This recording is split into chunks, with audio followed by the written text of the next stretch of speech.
দেখুন, বাংলার মুখ্যমন্ত্রী এগুলো ইচ্ছাকৃতভাবে জেনে শুনে এগুলো করছে। এতদিনে তিনি মুখ্যমন্ত্রী, তার দপ্তরে তার সরকারে কেউ আইন বোঝে না তা তো নয়, নিয়ম বোঝে না তা তো নয়, কিন্তু তিনি সব জেনে বুঝেও শুধু বাংলার মানুষের সঙ্গে প্রতারণা আর ঠকবাজি করছেন। বাংলার মানুষ ভিক্ষা নয়, বাংলার মানুষ মর্যাদার দ্বারা উপার্জন করতে চাই। বাংলার মানুষের অভাব থাকতে পারে, কিন্তু সে অভাবকে আপনি ভিক্ষার দ্বারা সেই অভাবকে খরিদ করতে চাইছেন। বাংলার মানুষ আপনার ভাতার ভাত নয়, মর্যাদার দ্বারা উপার্জিত ভাত খেতে চাই।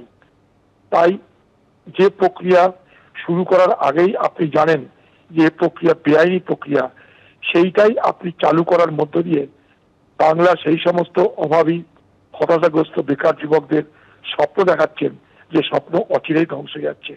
সব থেকে বড় অপরাধী এই মুহূর্তে বাংলায় যদি কেউ থাকে, তার নাম মুখ্যমন্ত্রী মমতা ব্যানার্জি। চাকরিহারা গ্রুপ সি গ্রুপ ডি কর্মীদের ভাতা দেওয়ার রাজ্য সরকারি নির্দেশিকায় অন্তর্বর্তী স্থগিতাদেশ দিল কলকাতা হাইকোর্ট। কথা বলবো, আইনজীবী বিকাশ রঞ্জন ভট্টাচার্য রয়েছেন আমাদের সঙ্গে টেলিফোন লাইনে। বিকাশ বাবু, কি বলবেন?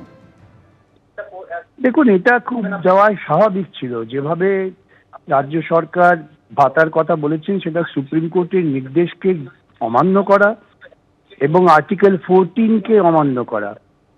যাদের থেকে টাকা ফেরত নেওয়ার দাবি, সুপ্রিম কোর্ট বলেছেন টাকা ফেরত না নিয়ে তাদের সরকারি কোষাগার থেকে টাকা দিয়ে পোষা, এর থেকে বড় বেআইনি কাজ তো কিছু হতে পারে না।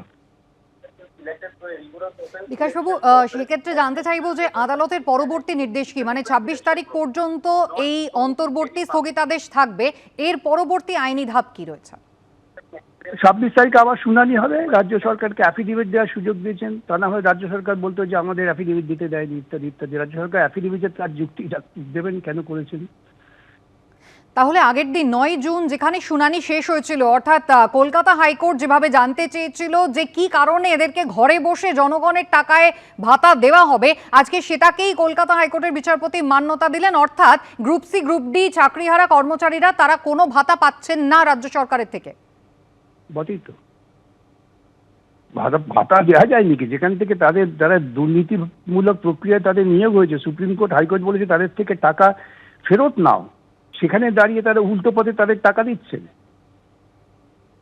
সেক্ষেত্রে বিকাশবাবু, আমি একটা জিনিস জানতে চাইবো, এই টাকা ফেরত, এই যে যারা চিহ্নিত অযোগ্য, সুপ্রিম কোর্ট বলেছিল টাকা ফেরত নিতে হবে রাজ্য সরকারকে এদের কাছ থেকে, সেই সংক্রান্ত কোনো নির্দেশিকা কি আজকে কলকাতা হাইকোর্ট দিয়েছে?